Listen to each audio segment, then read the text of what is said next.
An historical figure with evidence that even the cruelest of humans can be capable of change? Or was it just politics to change his deteriorating image from terrible to good?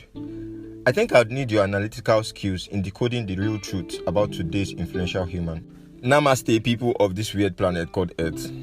Join me as we study an influential figure on the 39th episode of History's Most Influential Humans podcast with yours truly, Damilare Mapa. It's been an amazing year so far.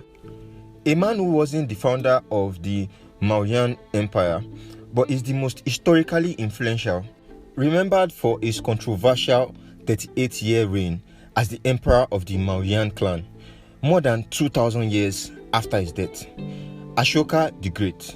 But why was he so influential? Well, we're about to find out. P.S. There are a lot of controversies about the varying sources of information about Ashoka, including his personal writings, but we will try to talk about the most widely believed and accepted, while stating differences where needed.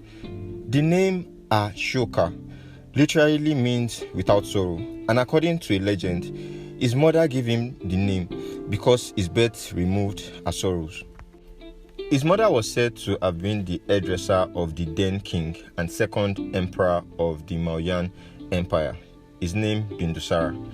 He fell in love with his mother and found a way to marry her, even though she was said to have been a commoner, thus making Ashoka, who was the second born, not really a legitimate heir to the throne. But no one knows tomorrow or what destiny holds, do they? As a prince, Ashoka's father, Bindusara, was said to have disliked him because he was, in quotes, ugly and had rough skin. One day, Bindusara asked which of his sons was worthy of being his successor, after asking the princes to assemble. Ashoka was reluctant to go because his father was said to have disliked him, yes, as I said, but his mother convinced him to, which he did, and after he was examined, he was said to have been predicted to be the next king. But they didn't tell Bindusara, so he wouldn't get angry. Imagine. They later told Ashoka's mother, and on her advice, Ashoka concurred to leaving to avoid Bindusara's wrath. While history depicts that Bindusara disliked Ashoka, it was also stated that Bindusara gave him really important responsibilities, such as suppressing a revolt in Takshashila in present-day Pakistan, and then governing another region in the western part of the empire called Ujjain, which he progressed in. This is said to have suggested that the king was impressed by the other qualities of the prince, and another possibility might be that he sent Ashoka to distant regions to keep him away from the capital city, Pataliputra. But whichever it is, the king blessed Ashoka with the love of his life, Devi, the daughter of a trader who he met when he went to Ujjain. Devi was a member of the Buddha clan and gave him two children, a son named Mahindra and a daughter named Sangamita. Fast forward to the second time Takshashila rebelled. Bindusara, the king, sent his eldest son, named Susima, to suppress the rebellion, which was said to have been unsuccessful, but that's not the point. Shortly after this, Bindusara fell ill in 272 BCE. His ministers suggested he temporarily install Ashoka as an acting king until Susima returns from Takshashila, because his ministers actually liked Ashoka. But he refused until he later died, and Ashoka was set for the throne. Narrations differ as to how he later became the emperor. Some say he waged a 4-year civil war between him and his brothers to claim the throne and killed all his brothers to become king. And some say he killed his brothers immediately, starting from the eldest son, Susima, aside the youngest, and then ascended the throne. Well, whichever it is, what is certain is that Ashoka later became the new and third emperor of the Mauryan Empire in 270 BC.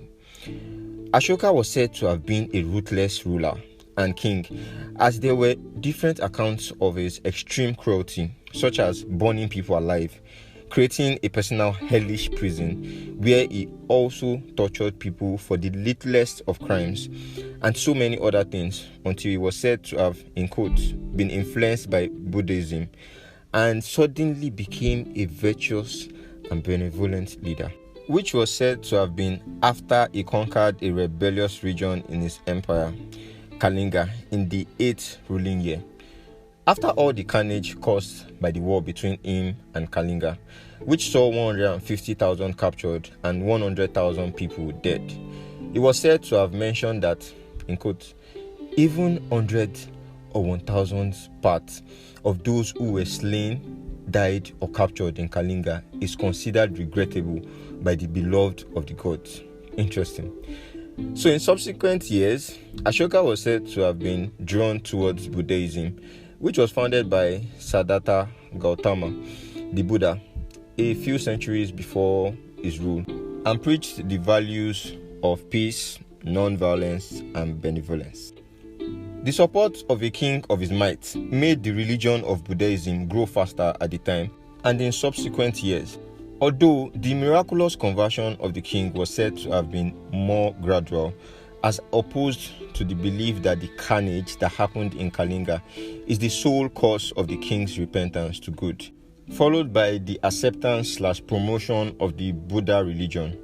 So some historians argue that the reason of the Kalinga carnage was more political and it had a more appealing image to believe. Well, that's a fact that would always be debated.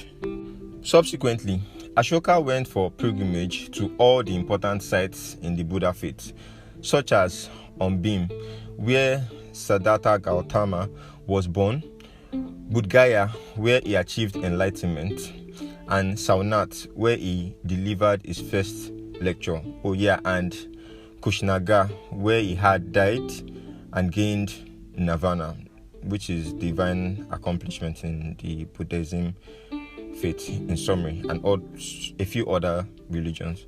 So in 253 BCE, Ashoka hosted a gathering of Buddhist monks at the capital of the empire, Pataliputra, where a team of Buddhist monks were sent to preach the religion in other foreign kingdoms. These missionary monks are said to have reached as far as Egypt in North Africa, China, Greece, Sri Lanka, Japan, and so on.